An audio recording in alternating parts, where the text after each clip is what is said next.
எசேக்கியா ராஜாவுக்கு மிகுந்த சந்தோஷம் தாங்க முடியல. எசேக்கியா ராஜாவை கர்த்தர் அளவுக்கு அதிகமாய் ஆசீர்வதிக்க ஆரம்பித்தார். அவன் ஜெபத்தை கேட்டார். ஆமென். அவனுக்கு பதில் கொடுத்தார்.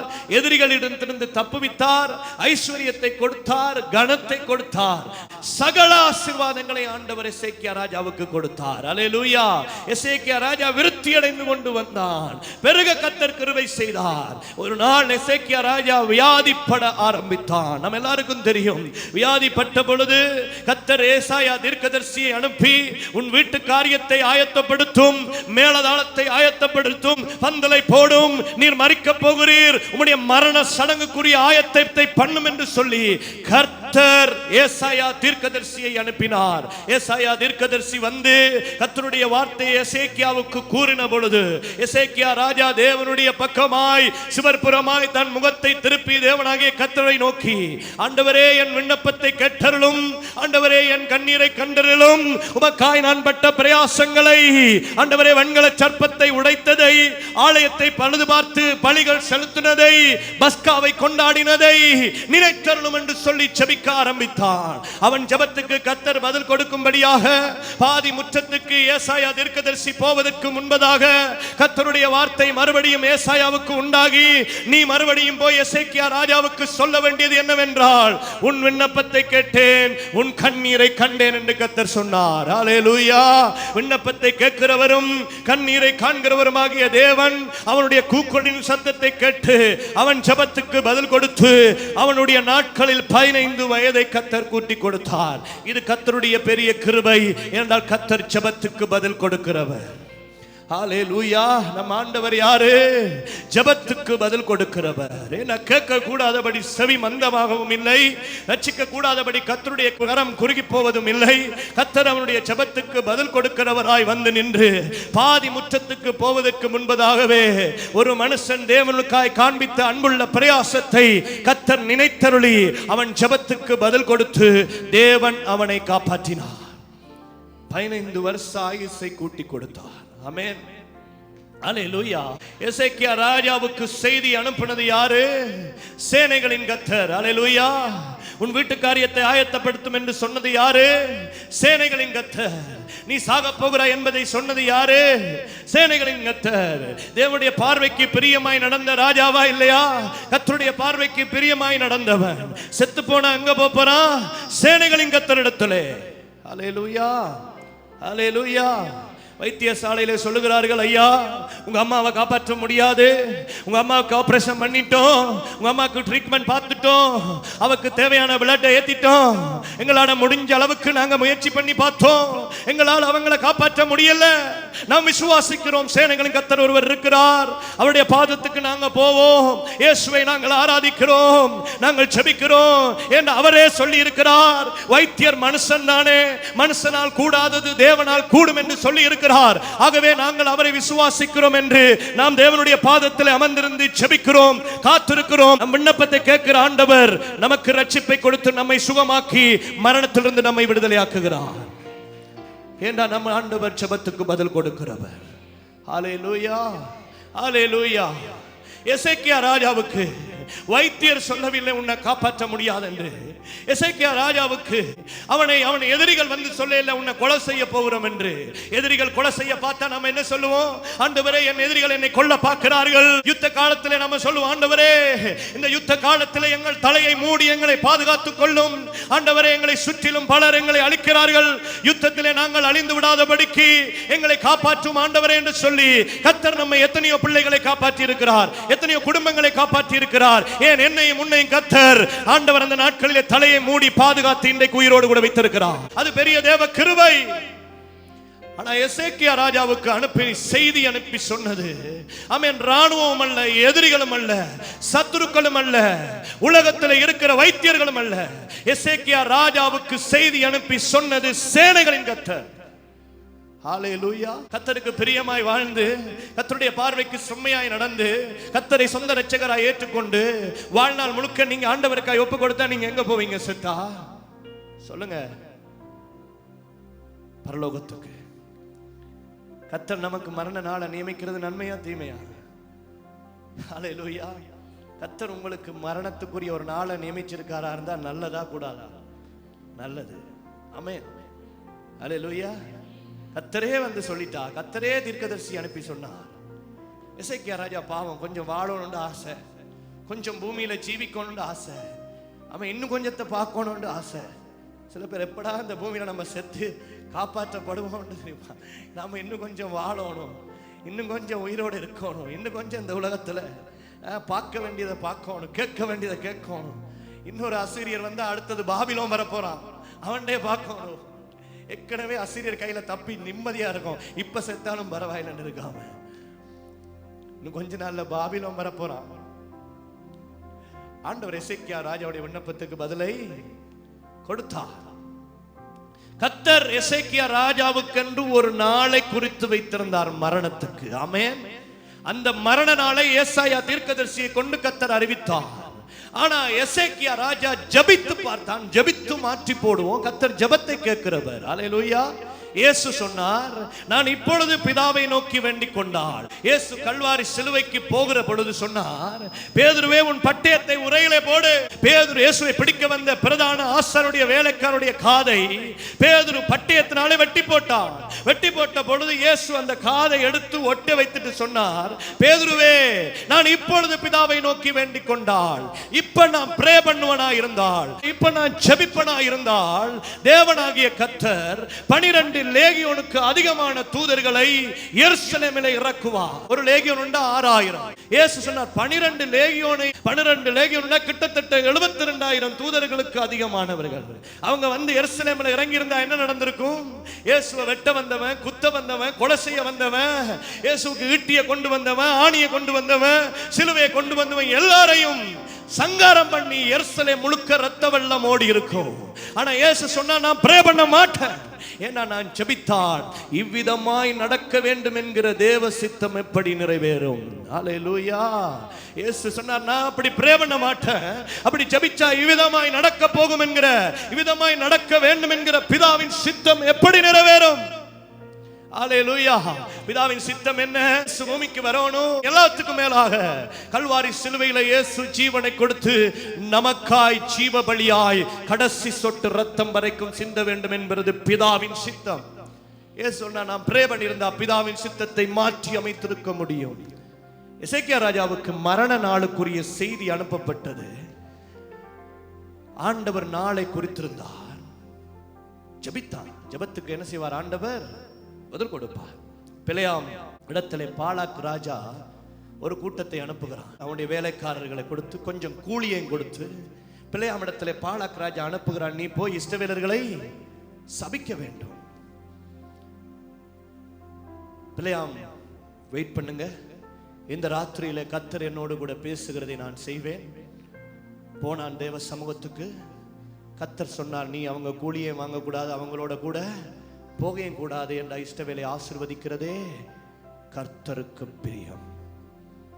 பிலேயாம் போனா, வந்த பாலாக்குடைய வேலைக்காரத்திலே சொன்னா, ஐயா கர்த்தர் சொல்லிட்டார் போவனாண்டு, கர்த்தர் சொல்லிட்டார் அழிக்க வேணாண்டு, கர்த்தர் சொல்லிட்டார் சாபத்தை பேச வேணாண்டு, கர்த்தர் சொல்லிட்டார் கூலியை வாங்க வேணாண்டு, நீ யாராருந்தாலும் திருப்பி கொண்டு போய்விடு சொன்னான். பாலாக்குடைய வேலைக்காரர்கள் கொண்டு போனார்கள். கவனிங்க, மறுபடியும் பாலாக் ராஜா பார்க்கிறான், இந்த பிலேயாம் இடத்திலே முதல் அனுப்புகிற சில தலைவர்களை பார்க்கிறோம், இன்னும் கொஞ்சம் விசேஷமான பிரதானிகளையும் கூலியையும் கொடுத்து பிலேயாம் இடத்திலே மறுபடியும் திருப்பி பாலாக் ராஜா அனுப்புகிறார். பாலாக் ராஜாவுடைய வேலைக்காரர்களே மிகப்பெரிய தலைவர்கள் வந்து சொல்லுகிறார்கள், மறுபடியும் நாங்கள் வந்திருக்கிறோம், கூலியோட வந்திருக்கிறோம், நாங்கள் பிரதானிகளா வந்திருக்கிறோம். சொல்றேன், இன்றைக்கும் இந்த ராத்திரியில இங்கே இருங்க, நான் போய் ஆண்டவருடைய சமூகத்துக்கு போறேன், கர்த்தர் எதை சொல்லுறாரோ அதை செய்வேன். ஆண்டவர் ஒரு தரம் சொன்னா சொன்னதுதான். அல்லேலூயா. கர்த்தர் ஒரு தரம் சொன்னா சொன்னதுதான். கர்த்தர் ஒரு தரம் வாக்குரைச்சா வாக்கு மாறாதவர். பிலேயாம் இரண்டாம் தினம் தேவ சமூகத்துக்கு போனா ஆண்டவர் சொன்னா, யூ கேன் கோ. ஆச்சரியம். ஆண்டவர் சொல்ற, போ கூட. முதல் தரம் போவேணான்னு சொன்ன ஆண்டவர் இரண்டாம் தரம் போ சொன்னார். ஆனா வேதம் சொல்லுது, அவர்களோட கூட அவன் போனதினாலே கர்த்தர் கோபம் மூண்டவராகி. அல்லேலூயா. பிலேயாமுடைய தேவ பாதத்துக்கு ஒரு தரம் போனா தேவ சித்தம் என்ன? பாலாக் ராஜாவிடத்துல போகவும் கூடாது, அவன் வார்த்தையும் கேட்க கூடாது, கூலியை பெறக்கூடாது, இஸ்ரவேலரை சபிக்க கூடாது, நீ போகவே கூடாது. இதுதான் தேவ சித்தம். இப்ப செகண்ட் டைம் தேவ சித்தத்தை அறியறதுக்கு போக வேண்டிய தேவை நமக்கு இல்லை.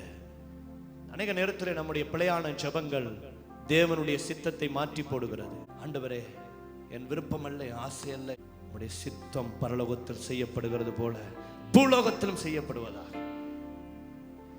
அல்லேலூயா. எதுவுமே புரியுது நான் சொல்றது? இயேசு ஜெபிச்சார். இந்த கல்வாரி சிலுவையில பிதாவின் உறவும் நமக்கும் பிரிக்கப்படுற அந்த நிலைமை, அந்த பாத்திரம் என்னை விட்டு நீங்க கூடுமானால் நீங்கட்டும், ஆயினும் என்னுடைய சித்தம் அல்ல, உம்முடைய சித்தத்தின்படி ஆகணும்.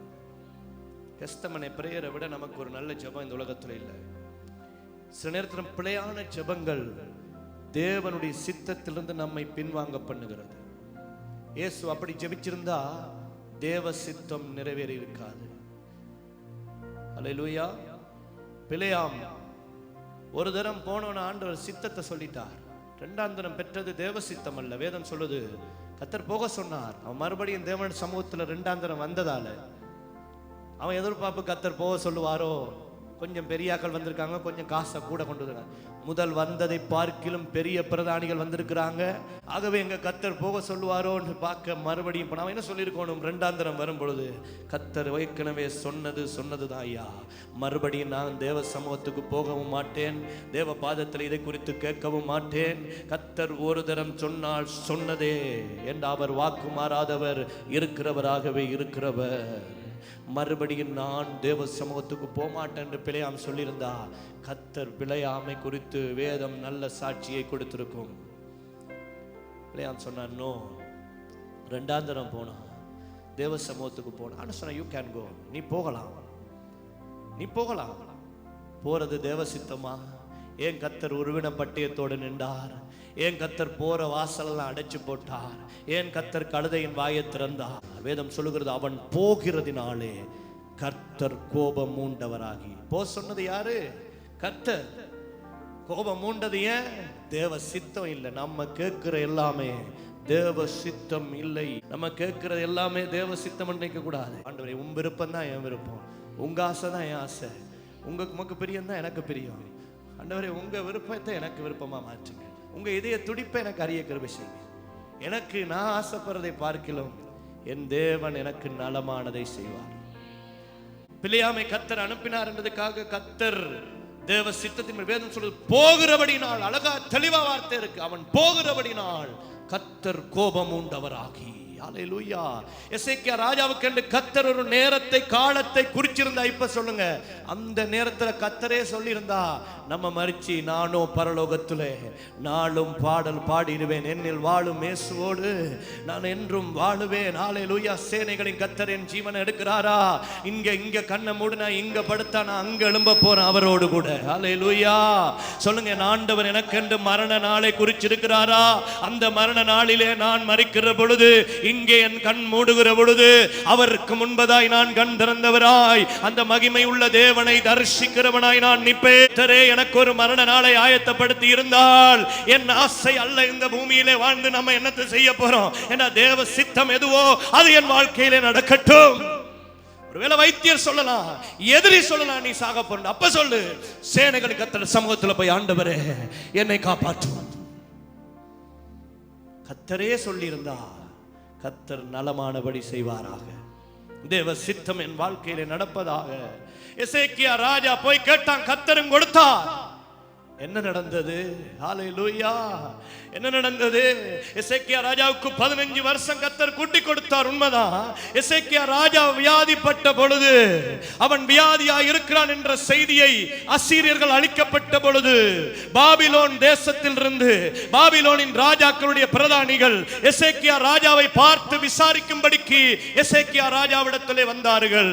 எசேக்கியாவே, நீ சுகம் இல்லாம இருக்கென்று கேள்விப்பட்டோம், இப்ப சுகமா இருக்கிற, உனக்கு 15 வருஷம் கூடி இருக்காமே என்று உன்னை பார்த்து விசாரிக்கும்படி நாங்கள் வந்தோம் என்று பாபிலோனுடைய பிரதானிகள் வந்த பொழுது, எசேக்கியா ராஜா வீட்டுக்குள்ள எல்லாம் கூட்டி கொண்டு போய் வீட்டில் இருக்கிற பொன்னையும் வெள்ளியெல்லாம் காண்பித்து, ஆமென், தங்களுடைய ஆயுத சாலைகளை காண்பித்து, தேசத்தில் இருக்கிற எல்லா ரகசியங்களை காண்பித்து, எல்லாவற்றையும் பார்த்துவிட்டு பாபிலோனியர் தங்கள் தேசங்களுக்குள்ளே போனார்கள்.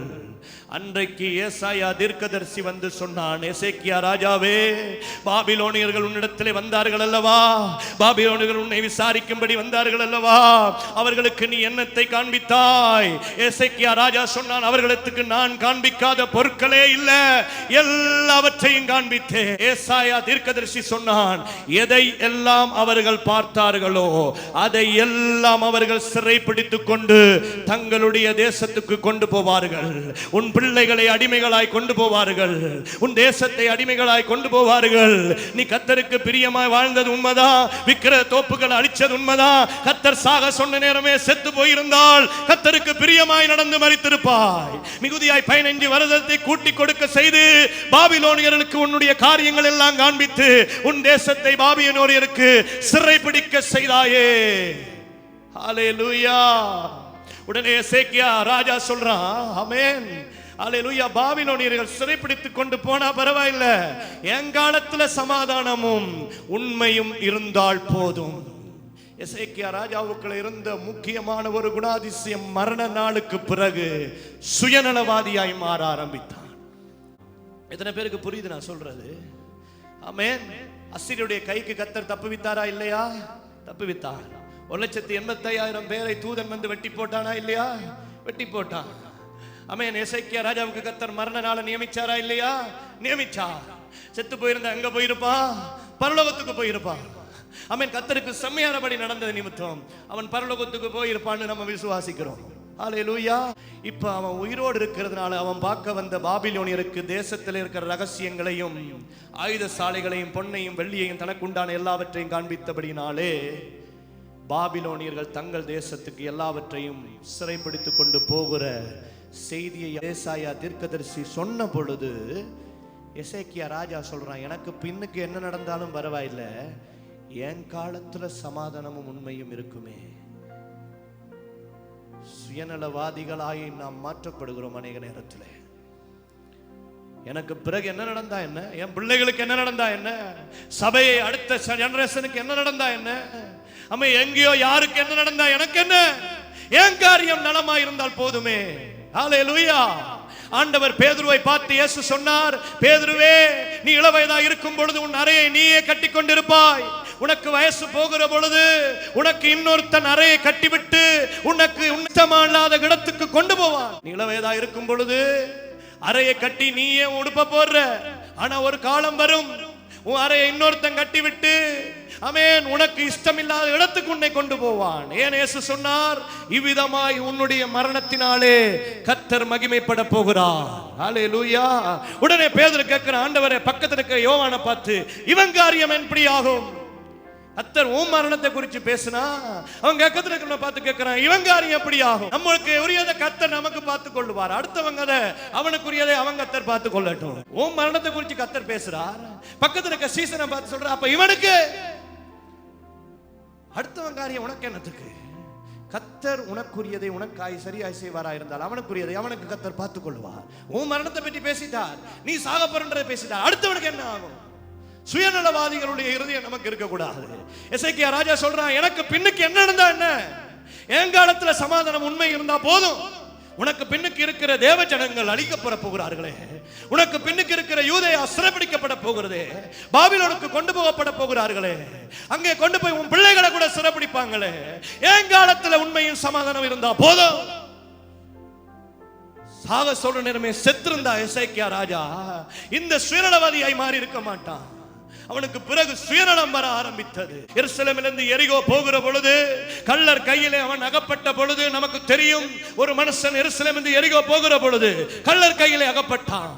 கள்ளர்கள் அவனை பிடித்து அவன் வஸ்திரத்தை உரித்து அவனை அடித்து அவனை குற்றுயிராய் விட்டு போனார்கள். அந்த வழியாய் சுயநலவாதியாகிய ஆசாரியன் வந்தான். பாஸ்டர், வேதம் சொல்கிறது ஆசாரியன், கர்த்தருடைய ஆலயத்தின் வேலையை செய்கிற ஆசாரியன், பூசை செய்கிற ஆசாரியன், பரிசுத்த ஸ்தலத்திலே வேலை செய்கிற ஆசாரியன். அவனை கண்டு பக்கமாய் விலகி போனான். லேவியனும் அந்த வழியே வந்தான். அவன் யாரு? அவனும் கர்த்தருடைய ஆலயத்துக்கு வேலை செய்கிற கோத்திரத்தினுடைய வம்சத்திலே பிறந்தவன். விட்டுட்டு போனான். ஆனா யாரோ ஒருத்தர் எங்கேயோ பிரயாணம் போகிற பொழுது சுயநலம் இல்லாத இருதயம் அந்த நல்ல சமாரியனோ கிட்ட வந்து அவனை பிடித்து தூக்கி தன் தோளின் மேல் போட்டு எண்ணெயும் திராட்சரசமும் போட்டு தன் சுய வாகனத்தில் ஏற்றி சத்திரத்துக்கு சேர்த்து 2 காசை கொடுத்து அவனை பராமரிக்கிற பொறுப்பை சத்திரக்காரனுடைய கையில் ஒப்பு கொடுத்தான். அல்லேலூயா. என் காரியம் எப்படி ஆகுமோண்டல்ல, சுயநலம் இல்லாத இருதயமுடையவர்களாய், ஆமென், சுயநலம் இல்லாத மனசுள்ளவர்களாய் நீங்களும் நானும் எழும்ப வேண்டும். அல்லேலூயா. எசேக்கியா ராஜாவுக்கு இந்த சுயநலத்தினாலே அவன் வாழ்க்கையிலே கர்த்தருடைய பார்வைக்கு செம்மையாய் செய்த ராஜாதான். ஆனா அவனுடைய கடைசி காலங்கள் சாட்சி இல்லாத வாழ்க்கையாய் முடிந்தது. 1 2 எசேக்கியா ராஜாவோ சொல்லுங்க, கர்த்தர் செய்த நன்மையை மறந்து போய் அதற்கு பிரதிபகாரமாய் செயல்படாமல் மனமேட்டின்மையானா. 10 குஷ்டரோகிகள் சுகமானார்கள். ஒருத்தர் மாத்திரம் வந்து இயேசுவே உமக்கு நன்றி என்று உரத்த சத்தமாய் சொன்னான். அல்லேலூயா. தேவைக்காக மாத்திரம் தேவ சமூகத்துக்கு வரக்கூடாது. கர்த்தர் 15 வருடத்தை கூட்டி கொடுத்த பொழுதும் கர்த்தர் செய்த நன்மையை மறந்து போனான். 3 மிகுதியாய் இருந்த 15 வயசுல 2 வருடம் கடைந்த பிறகு அவன் மனைவிக்கு ஒரு கர்ப்ப பிறப்பு உண்டாகிறது. பிள்ளை வயிற்றிலே உருவாகி பிறந்தது. அவனுடைய 15 வருஷம் முடிஞ்சு செத்து போனான். பிள்ளைக்கு இப்பொழுது 12 வயது. மனாசே என்கிற மனுஷன் தேசத்துக்கு ராஜாவாய் மாற்றப்படுகிறான். எசேக்கியா ராஜாவுடைய மகன் 12 வயசுல தேசத்தை ஆளுகிற ராஜாவாய் மாற்றப்படுகிறான். எசேக்கியா ராஜா மிகுதியாக இருந்த 15 வருஷத்துல பிறக்கிறான். 12 வயசுல யூதேயாவுக்கு ராஜாவாய் மாற்றப்பட்டு யூதேயாவை ஆளுகை செய்கிறான். அவன் நிமித்தம் யூதேயாவுக்கு விரோதமாய் தேவனுடைய கோபாக்கினை திரும்பினது. இவன் எந்தெந்த விக்கிரகங்களை எல்லாம் அக்கினியில சுட்டரிச்சானோ அதை எல்லாவற்றையும் மறுபடியும் கொண்டு வந்து விக்கிர ஆராதனை செய்கிறவனாய் மாறினான். 2 கர்த்தருடைய ஆலயத்திலே சில பலிபீடங்களை உண்டு பண்ணி தீ மிதிக்கிறவர்களாய் எல்லாரையும் மாற்றி அவர்களை தீ மிதிக்க வைத்தான். குறி சொல்லுகிறவர்களையும் அஞ்சனம் பார்க்கிறவர்களையும் நாள் பார்க்கிறவர்களையும் தேவனுடைய ஆலயத்துக்கு கொண்டு வந்து தேவ ஜனங்களை குறி பார்க்கும்படிக்கும் அஞ்சனம் பார்க்கும்படிக்கும் நாள் பார்க்கும்படிக்கும் தீ மிதிப்பதற்கும் ஏவி விட்டான். கர்த்தருடைய பார்வைக்கு மிகுந்த அருவருப்பான காரியங்களை செய்ததினாலே தேவ கோபம் யூதேயாவில் மூண்டது. சிறை பிடிக்கப்பட்டு போனார்கள். கர்த்தர் சொல்லுகிற பொழுதே செத்திருந்தா அவனும் மரிச்சு போயிருப்பான், தேசமும் காப்பாற்றப்பட்டிருக்கும். அவனுக்கு பிறகு யாரை எழுப்ப கர்த்தர் சித்தமாய் இருக்கிறாரோ அந்த ராஜாவை எழுப்பி கர்த்தர் தேசத்தை ரட்சித்து ஆசீர்வதித்திருப்பார். அவனுடைய ஜெபம் அவனுக்கு 15 வயதை கூட்டி கொடுத்தது உண்மைதான். நன்றி அறிதல் இல்லாதவனாய் மாறினான். மனமேட்டின்மையானவனாய் மாறினான். சுயநலவாதியாய் மாறினான். என்னுடைய காலத்துல சமாதானம் இருக்கா, உண்மை இருக்கா, அது போதும் என்று மாறினான். 3 அவன் நீண்ட நாட்கள் உயிரோடு இருக்கிறதுக்கு கொடுக்கப்பட்ட நாட்களிலே அவனுக்கு பிறந்த மகனாலே இஸ்ரவேலர்களுக்கும் யூதேயாவுக்கும் ஆபத்தும் வந்து சிறைப்பிடிக்கப்பட்டு அழிந்து போனார்கள். நம்முடைய ஜெபங்கள் தேவனுடைய பார்வையிலே மிகவும் கவனமா இருக்கணும். ஆண்டவரை பார்த்து சொல்லுங்க, ஆண்டவரே உமக்கு சித்தம் இல்லாத ஒரு ஜெபத்தை நாங்கள் பண்ணவில்லை. ஆண்டவரே எங்களுக்கு என்று குறித்திருக்கிறதை யோபு சொல்லுகிறது போல நீர் நிறைவேற்றும் ஆண்டவரே. எங்களுக்கு என்று நீர் வைத்திருக்கிற நன்மைகளை நீர் எங்களுக்கு தந்தால் போதும் ஆண்டவரே. ஆண்டவரே எனக்கென்று நீர் செய்ய நினைத்ததை மாத்திரம் செய்யும் ஆண்டவரே. எனக்கென்று நீர் தருகிறதை மாத்திரம் தாரும் ஆண்டவரே. எனக்கென்று நீர் கொடுக்கிறதை மாத்திரம் கொடும் ஆண்டவரே. நான் ஆசைப்படுகிறது அல்ல, உங்க சித்தத்துக்கு மீறின எந்த ஜெபத்தையும் பண்ணக்கூடாது. என் பிள்ளைகளுடைய திருமண வாழ்க்கையா இருக்கலாம், என் தொழில் காரியமா இருக்கலாம், என் பிரயாணங்களா இருக்கலாம். சொல்ல ஆண்டவரே உங்க சித்தம் இருந்தா மாத்திரம், உங்க சித்தம் மாத்திரம் நிறைவேறட்டும் ஆண்டவரே. இல்லாவிட்டால் கர்த்தர் எடுத்து போடுவீராக, தடை பண்ணுவீராக. சொல்லு, தடை பண்ணுவீராக. உங்க சித்தம் இல்லாட்டி தடை பண்ணுவீராக. அல்லேலூயா. ஆண்டவரே உங்க சித்தம் இல்லையா நிப்பாட்டுங்க இந்த தொடர்பை. உங்க சித்தம் இல்லையா இந்த வாழ்க்கை துணையை நிப்பாட்டுங்க. உங்க சித்தம் இல்லையா இந்த தொழில் வேணாம். உங்க சித்தம் இல்லையா இந்த பிரயாணம் வேணாம். உங்க சித்தம் இல்லையா நிப்பாட்டுங்க, ஸ்டாப் பண்ணுங்க ஆண்டவரே. எத்தனை சொல்றீங்க இந்த காலை நேரத்தில் கர்த்தருடைய பலிபீடத்திலே கட்டுனவன் தான், ஆலயத்தை சுத்திகரிச்சவன் தான், கர்த்தருக்கு பிரியமாய் நடந்தவன் தான், பெண்களை சர்ப்பத்தை உடைச்சு போட்டவன் தான், ஆமென், பஸ்காவை ஆசரித்தவன் தான் எசேக்கியா ராஜா. கர்த்தர் அவன் பக்கமாய் ஆதரவாய் இருந்தார் தான், தேவ சமத்துக்கு போய் தேவனை புகழ்ந்தவன் தான், கர்த்தருக்காய் வாழ்ந்தவன் தான், செம்மையானபடி நடந்தவன் தான், கற்பனையை கை கொண்டவன் தான். கர்த்தரும் ஆதரவாய் இருந்து அசீரியருடைய கைக்கு 1,85,000 பேரை அனுப்பதற்கு கர்த்தர் தூதர்களை அனுப்பினது உண்மைதான். கர்த்தர் ஒரே தூதனை அனுப்பி அழிச்சது உண்மைதான். கர்த்தரும் அவனோடு கூட இருந்தது உண்மைதான். கர்த்தர் அவனுக்கு ஒரு மரண நாளை நியமித்திருந்தார். அவனுடைய ஜெபம் இன்னொரு 15 வருஷத்தை கூட்டி கொடுக்க ஆரம்பித்தது. கூட்டி கெடுக்கப்பட்ட 15 வருஷம் கர்த்தருக்கு பார்வைக்கு பிரியமில்லாத காரியங்களாய் அவன் வாழ்க்கை மாற ஆரம்பித்தது. கர்த்தரை நோக பண்ணுகிற காரியங்களை செய்ய ஆரம்பித்தான். சொல்லுங்க, ஆண்டவரே, என் பிள்ளையான ஜெபங்கள் உங்க சித்தத்தை மாற்றக்கூடாது. என் பிள்ளையான ஜெபங்கள் உங்க விருப்பத்தை மாற்றக்கூடாது. என் பிள்ளையான ஜெபங்கள் வேண்டாம். நம்ம ஜெபத்தில் ஒரு அர்த்தம் இருக்கும். ஆண்டவரே, உங்க சித்தம் எதுவாது நடக்கட்டும். நம்ம தேவ சமூகத்தில் எழுந்து நிற்க போகிறோம் இந்த காலை நேரத்தில்.